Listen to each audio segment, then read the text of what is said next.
Yes, greetings viewers. We are back again with another video on the League of Nations. This time we want to look at the successes and failures of the League of Nations during the period of 1930s. So you have your general objectives there. Understand to what extent the League of Nations was a success or a failure.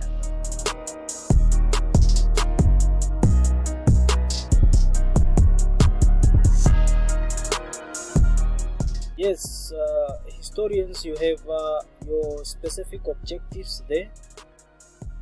It's saying you should be able to discuss the successes and failures of the League in the 1930s. Okay. What you must keep in mind when we are talking about the successes and failures of the League of Nations in the 1930s is that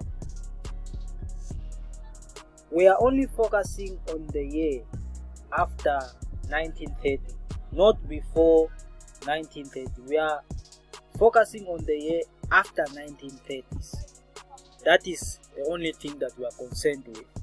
And we know that in the 1930s, the world was faced with a depression. Therefore, countries were becoming aggressive towards smaller nations. Why? Because their economy was now ruined because of the depression. So now they have to invade other smaller nations for them to support themselves or just to make their economy stable again. Okay, so we have a statement there. The League of Nations was triggered by the growing political and social tensions of the 1930s, which followed the collapse of the Wall Street stock market in October 1929. Fear and mistrust replaced the spirit of cooperation of the earliest year. Remember, during the period of 1920s, countries were just cooperating. They were just working together because this time they had just come out of the First World War, so they had to cooperate. They had to work together. So we move.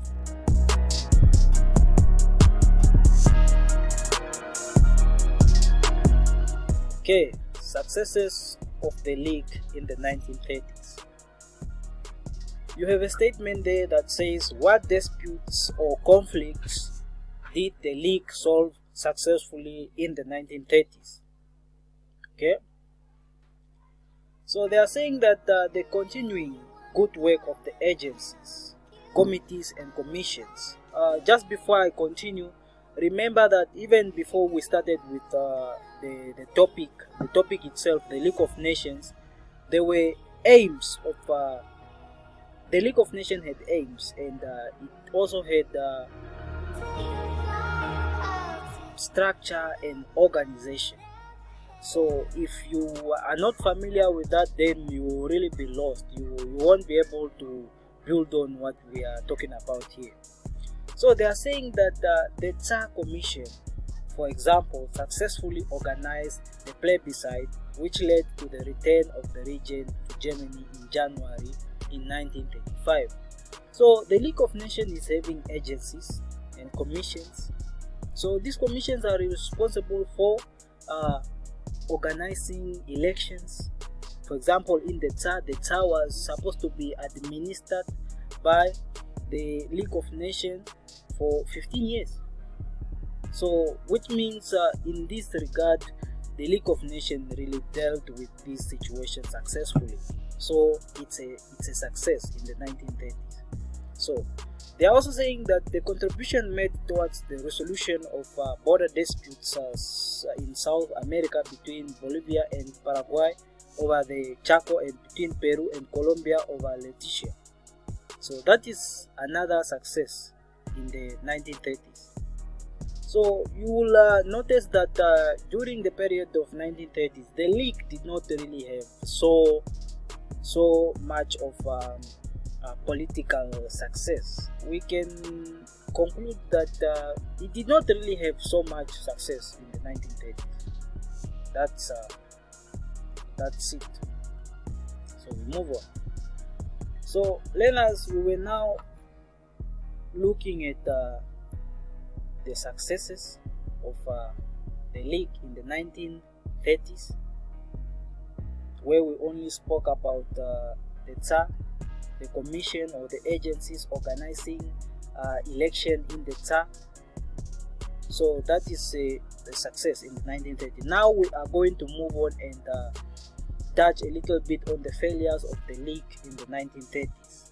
Okay, we have the Manchuria crisis or Manchurian crisis, 1931 up to 1933. So what happened in Manchuria? Well, Japan was badly hit by the economic depression.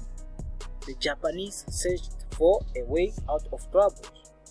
Their army came up with an answer to attack Manchuria. The attack started with so-called Mukden incident, which was a staged event that was engineered by the Japanese military personnel as a pretext for attack of Manchuria. In other words, the Japanese, they were working on a railway just on a border close to Manchuria. So they sabotaged their own railway, they blew up their own railway, and then from there they blamed it on the Chinese. So that gave them an excuse to invade Manchuria. So we move on to the third bullet. Japanese army blew up the railway near Mukden but blamed Chinese dissidents for that. Japan responded with a full invasion that led to the occupation of Manchuria, in which Japan established its puppet state of Manchukuo in 1932. So that is what is happening in Manchuria. They sabotage their own railway, they blame it on the Chinese, giving them an excuse for them to invade Manchuria. And then when they invaded Manchuria successfully, they put a puppet government. In other words, they did not take a leader from Japan, but instead they used the leader that was there in Manchuria to work for the Japanese. Okay, the fourth bullet there is saying that in 1933 the League condemned the Japanese invasion. Japan simply left the League in 1933 and carried on with its conquest in China. Japan launched its second phase of intervention in China in 1937 and was in war with China until 1945. So Japan, remember at that time, Japan was a permanent member of the League of Nations, and what happened was that when you are chilling with the real guys, for example Britain and France, well, you can as much do anything that you want, because you know that Britain and France, they are on your side. So this is what is really happening here. So we move on to another failure of the League of Nations.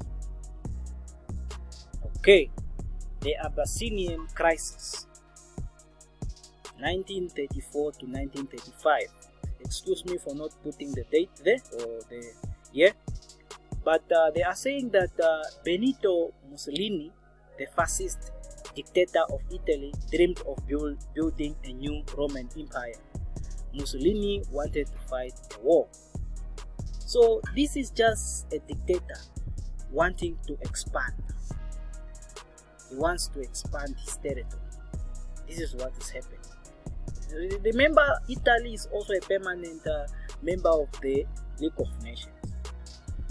So they are saying that he believed this would help Italians forget their problems at home. It would also win the coal and iron and oil Italy lacked. So they needed all these resources. And where could they get these resources? Back there in Africa, just somewhere close there in Ethiopia. So Ethiopia is in Africa. So that's it. They are also saying that Mussolini wanted to add Abyssinia, now called Ethiopia. At that time it was called Abyssinia, but now they call it Ethiopia. So the Italian Empire, Abyssinia, was sandwiched between the Italian colonies of Eritrea and Somaliland. It was an independent country ruled by the Emperor Haile Selassie. So Haile Selassie at that time was the one leading now Abyssinia, or what is now called Ethiopia. So the Abyssinia or Ethiopia was also a member of the League of Nations, but because Abyssinia was small, that's why Italy could just do anything and get away with it. So in 1935 the Italians invaded. The Italian soldiers used tanks, poison gas, bombs and flame and throwers against Abyssinian troops armed with spear and outdated rifles. So Italians are using modern weapons or modern military equipment to take over Ethiopia or Abyssinia.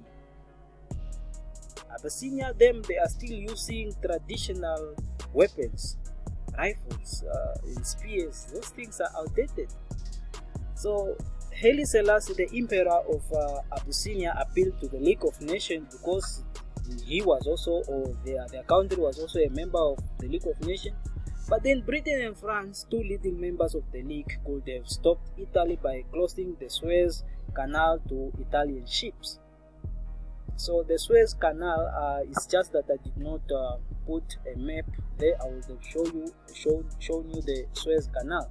So they would have closed the Suez Canal for the ships not to come and attack or to pass through and deliver all those weapons, equipment, the soldiers, everything. They would have closed the Suez Canal, and they would have also imposed the oil sanctions. If you are not having oils, how will your ships be able to run?